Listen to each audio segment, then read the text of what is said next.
I just have a question about Yes, ma'am, please. when you're interviewing with someone, how can you tell if the person you're interviewing with is just a, what did you call them, a role, just position holder? It depends on few things. One, the maturity level of your organization and maturity level of the interviewee. Because it all depends. You cannot ask me about things you don't know, right? And if you do ask me about things you don't know, and I'm smart enough, I can give you a lot of stuff that there's just nothing but the stuff. And since you don't know any better, right? Hey, what choice do you have? You have to take it because I gave it to you with confidence, right? And if I'm that lion sitting there, right, and I give you wrong answer and you're the kitty, well, guess who's going to win? I'm going to win. So it has a lot to do with interviewees' maturity level on that topic, the organization's maturity level, and we're going to go through that in a minute. I'll tell you what those words means. And then is the skill level. Did I answer your question? And if you do it long enough, you get a feel for it. Because believe me, people that become actor and actress, in the drop of hat, they can act a good employee. I have interviewed hundreds and hundreds of people on my position with the companies, or as a consultant, I help them to interview. After you do so many of them, you can see through the facade. And there are a lot of people that are great interviewing. They interview greatly. It's just like a lot of people, they know the material, but when they go take the test, an exam, they fail. But they know more than the guy that passed. They don't know how to take exam. There are a lot of people, they're really great on going through the interviews and pull aces after aces. And then I have hired people that within a month I find out, oh man, did they really pull the quick one from my eyes? But I was fortunate enough that I fired them. Because as a leader, you know what's the worst thing you can do? Not fire the bad apples. Because you know what that means? You are killing the good people. Because if I'm a good performer and I see Jack is a bad performer, right?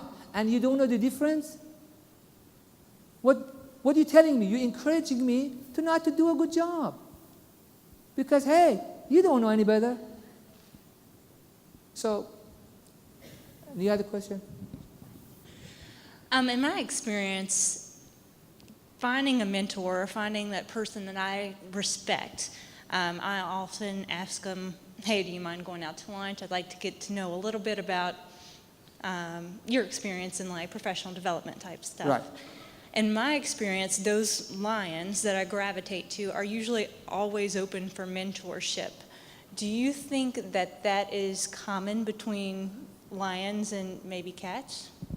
I think it's more common, people that, my experience of course, this is just my experience, people that they are more open to become a mentor are the true leaders. Because they see the value and it's part of their belief that they want help people, that they have the potential.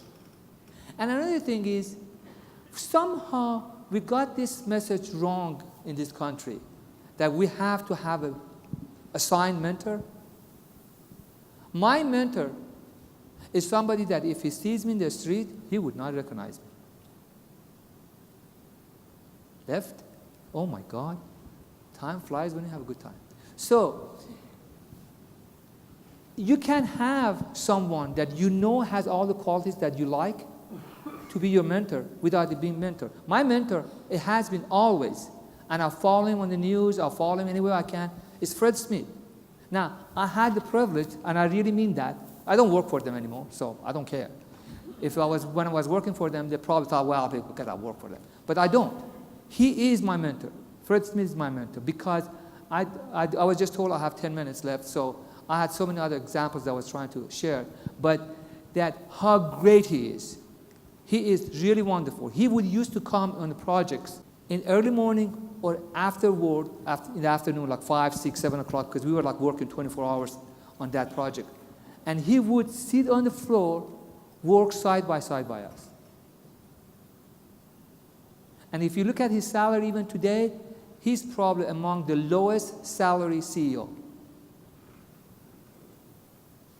And I had the privilege to sit, because I was trying to copy this when I was a senior manager for my VP. He has a meeting that they have met every Friday from 10 o'clock till whenever they get through, of all the executives VPs. Not the VP, not the senior VP, executive VPs. That they meet every Friday, rain or shine, you there, and Fred chairs that. And I had the privilege not to be involved, but just sit there, stand there, I didn't even have a seat, stand there by the wall for 3 or 4 hours for a few weeks to just watch him. And that man knows FedEx like back of his hand. So you can have a mentor. If you know somebody that you like his or her style, just follow him. You don't have, I mean, nowadays there's the internet and everything, you can follow people.